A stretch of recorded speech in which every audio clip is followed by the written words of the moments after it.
నిష్ఠా ట్రైనింగ్‌లో భాగంగా 10వ మాడ్యూల్‌కి మోడల్ పోర్ట్‌ఫోలియో తయారు చేయడం జరిగింది. పోర్ట్‌ఫోలియోలో మనం కృత్యంగా ఏమిచ్చారంటే సాంఘిక శాస్త్రంలో కృత్యాధార బోధన. చరిత్ర, భూగోళ శాస్త్రం, సాంఘిక, రాజకీయ జీవితంలో ఏదో ఒక సబ్జెక్ట్ నుండి ఒక భావనను తీసుకొని విద్యార్థులు చురుగ్గా పాల్గొనే ఏదైనా ఒక కృత్యాన్ని రూపకల్పన చేయండి. ఏదైనా ఒక ప్రత్యేక అభ్యసన ఫలితాలు సాధించడానికి ఒక కృత్యాన్ని కూడా తయారు చేయవచ్చు. అలాగే ఆ సబ్జెక్టుకు సంబంధించిన ఏదైనా అంశాన్ని వివరించవచ్చు. ఈ క్రింది వివరాలతో పోర్ట్‌ఫోలియో తయారు చేయండి.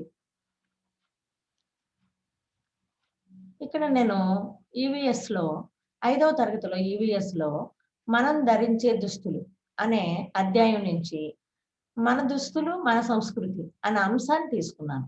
ఇక్కడ మన విద్యార్థులు మనం ఆశించే సామర్థ్యాలు విద్యార్థుల నుండి అభ్యసన ఫలితాలు ఏంటంటే ధరించే దుస్తులు సంస్కృతికి చిహ్నం అని తెలుసుకుంటాడు. వివిధ ప్రాంతాల వాళ్ళను వారు ధరించే దుస్తులను బట్టి గుర్తించవచ్చు. వివిధ పండుగల్లో కొత్త బట్టలు ఎందుకు ధరిస్తారో గమనిస్తాడు. వయస్సును బట్టి ఎలాంటి దుస్తులు ధరిస్తారో చెబుతాడు. కీలక భావనలు. పురుషులు ధరించే దుస్తుల పేర్లు చెబుతాడు. అదేవిధంగా స్త్రీలు ధరించే దుస్తుల రకాలు తెలుపుతాడు. కాలాన్ని బట్టి ఏ ఏ దుస్తులు ధరించుతారో వివరిస్తాడు. ఈ విధంగా విద్యార్థి పూర్వ జ్ఞానం తాను ధరించిన దుస్తుల వివరాలు చెబుతాడు. ఇంట్లో ఉన్న సభ్యులు ఎలాంటి దుస్తులు ధరిస్తాడో తెలుపుతాడు. ఇక్కడ ఏంటంటే తాతయ్య ఎలాంటివి వేసుకుంటాడు, అమ్మమ్మ ఎలాంటి దుస్తులు ధరిస్తుంది, అమ్మ ఏం వేసుకుంటుంది, చెల్లి, అన్నయ్య, అక్క అలా వివిధ రకాల వ్యక్తులు ఏ విధమైన దుస్తులు ధరించుకుంటాడో అటు పూర్వ జ్ఞానం ద్వారా విద్యార్థిని మనం పరిశీలించి అడిగి తెలుసుకోవచ్చు. అదేవిధంగా అభ్యసన మదింపు కొరకు ప్రణాళిక. ఇందులో విషయ అవగాహన. మనం వివిధ కాలంలో ధరించే దుస్తుల పేర్లు రాయండి. ఇది విషయ అవగాహన కింద మనం తీసుకుంటాం. ఈ ఇందులో విద్యార్థి వివిధ కాలాల్లో శీతాకాలంలో ఎటువంటి దుస్తులు ధరిస్తారు, వేసవి కాలంలో ఎటువంటి దుస్తులు ధరిస్తారు. అదే వర్షం వస్తే రెయిన్ కోట్స్ వేసుకుంటారు. ఇలాంటియన్నీ కూడా విద్యార్థులు చెప్పగలుగుతాడు. అదేవిధంగా ప్రశ్నించడం, పరికల్పన చేయటం. ఈ సామర్థ్య విషయంలో మనం తీసుకున్నప్పుడు శీతాకాలంలో ప్రజలు స్వెటర్ ఎందుకు ధరిస్తారు అన్నది వాడు ఒక ప్రశ్నగా వేసుకోవటానికి వీలవుతుంది. అదేవిధంగా ప్రయోగాల పరిశీలనలో ఏ విధమైనవి పరిశీలిస్తాడంటే పెళ్ళిల్లో ధరించే వివిధ రకాల దుస్తులు పరిశీలించడం. అప్పుడు పెళ్ళిల్లో ఎటువంటి రకాల దుస్తులు ధరిస్తారో దాన్ని విద్యార్థి పరిశీలించి తెలుసుకుంటాడు. అదేవిధంగా సమాచార నైపుణ్యం. వివిధ రకాల యూనిఫార్మ్ ఫోటోలు సేకరించడం. దీన్ని మనం కృత్యంగా తీసుకున్నప్పుడు నేను మొట్టమొదటి కృత్యం ఏం తీసుకున్నానంటే 3 రకాలైన వివాహ దుస్తుల చిత్రాలను చూపిస్తూ పోలికలను, భేదాలను పిల్లల చేత గుర్తింపు చేయడం జరుగుతుంది.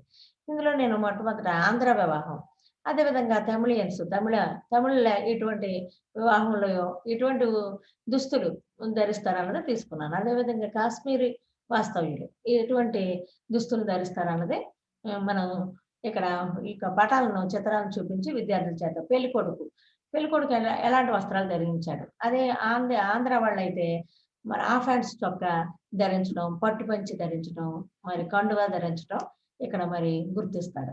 అదేవిధంగా మనం తమిళుల వివాహం విషయంలో పెళ్ళికొడుకు ఎటువంటిది వేసుకుంటాడంటే ఫుల్ హ్యాండ్స్ చొక్కా, వైట్ ధోతి, తెల్లటి ధోవతిని ధరించడం, కండువా ధరించడం మనం ఇక్కడ గమనించడం జరుగుతుంది. అదేవిధంగా మనం కాశ్మీరియన్స్ ఎటువంటిది వేసుకుంటారంటే పెళ్ళికొడుకు శేర్వాణి, కుర్తా, సల్వారు, కాన్ డ్రెస్ ఇలాంటి దుస్తుల్ని పెళ్ళికొడుకు వేసుకోవటం అన్నది విద్యార్థులు ఈ చిత్రాలను చూసి గమనించడం జరుగుతుంది. అదేవిధంగా పెళ్ళికూతురు మరి ఎటువంటి వస్త్రాలు ధరిస్తుందంటే ఆంధ్రాలో అయితే పట్టు చీర, జాకెట్. అదేవిధంగా మనం తమిళ్‌లో పెళ్ళికూతురు కాంచీవరం పట్టు చీర, అదేవిధంగా జాకెట్. ఇటువంటి వస్త్రాలు ధరిస్తారని విద్యార్థులు గుర్తించడం జరుగుతుంది. అదేవిధంగా కాశ్మీర్‌లో అయితే మరి మహిళలు పెళ్ళికూతురులు సల్వార్ కమీజు, మరి తలకు ముసుగు వేసుకోవటం ఇక్కడ విద్యార్థులు చిత్రాలను చూసి గమనించటం జరుగుతుంది. ఇంకా అనేక ప్రాంతాలు ఇవే కాకుండా ఇంకా బీహార్ అని, మరి ఉత్తరప్రదేశ్, రాజస్థాన్ అలా వివిధ సంస్కృతుల వాళ్ళని, వివిధ ప్రాంతాల వారిని చూపిస్తూ ఆ చిత్రాలను కూడా చూపించి అదనంగా మన విద్యార్థులకి ఎక్కడ సంస్కృతి ఏ విధంగా ఉంటుందో ఆ సంస్కృతికి అనుగుణంగా వాళ్ళు వస్త్రాలు ధరిస్తారని మనం ఇక్కడ తెలియజేయటం జరుగుతుంది. ఇదే విధంగా నేను రెండవ కృత్యంగా ఏం తీసుకున్నానంటే వివిధ రకాలైన యూనిఫామ్‌లను గుర్తించడం. వారి పేరు చెప్పి ఏం చేస్తారో విద్యార్థి చెప్పగలుగుట. ఇక్కడ మనం ఇక్కడ ఒక మహిళను చూపించడం జరుగుతుంది. మహిళా ఫోటో. ఇందులో ఈమె ఏం ధరించిందంటే వైట్ కోటు. అలాగే చేతికి గ్లౌజులు ధరించింది. ఇటువంటి యూనిఫామ్ వేసుకున్న వాళ్ళ డాక్టర్స్ అంటామని, వీరు ఆసుపత్రుల్లో ఉంటారని విద్యార్థులకు మనం తెలియచేయటం జరుగుతుంది. ముఖ్యంగా కొంతమంది విద్యార్థులు ముందుగానే గుర్తిస్తారు. మరి ఫోటోని చూపించిన వెంటనే. మరి అదే విధంగా ఇక్కడ ఒక నల్ల కోట్ ధరించుకున్న ఒక స్త్రీని మనం చూస్తున్నాం. ఈమెను లాయర్ అంటారని. మరి వీళ్ళు ఏమేసుకుంటారంటే బ్లాక్ కోట్. అదే విధంగా ఇన్నర్‌గా ఏమేసుకుంటారంటే వైట్ కోట్ ఏసుకుంటారు. వీళ్ళెక్కడుంటారంటే న్యాయస్థానంలో ఉంటారని విద్యార్థులకు చెప్పడం జరుగుతుంది. అదేవిధంగా ఇక్కడ మనం పోలీస్ యూనిఫార్మ్ ఏసుకున్న ఒక స్త్రీని ఇక్కడ చూపించడం జరిగింది. ఈమె ఏమేసుకున్నారు? ఖాకీ డ్రెస్. అదేవిధంగా తలకు టోపీ. ఈమె ఎక్కడుంటారంటే పోలీస్ స్టేషన్. అలాగే మరి పోలీస్ డ్యూటీలు చేస్తారని విద్యార్థి చెప్పడం జరుగుతుంది. ఇక్కడ మనం చూస్తుంటే ఒక సైనికుడు ఏసుకునే యూనిఫార్మ్ ఇక్కడ మనకు కనిపిస్తుంది.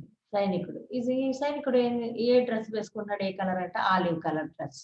అదేవిధంగా చుక్కలుగా దాని డిజైన్‌ది ఏసుకుంటున్నాడని తెలుస్తుంది. ఇతను చూడగానే మనం మిలిటరీ వ్యక్తి అని తెలుస్తుంది. ఇతను ఏం చేస్తారంటే దేశ భద్రత. అదేవిధంగా బోర్డర్‌లో కూడా ఉంటారని సైనికులు మరి దేశానికి భద్రతగా నిలుస్తారని ఇక్కడ మనం తెలియజేయడం జరుగుతుంది. అదేవిధంగా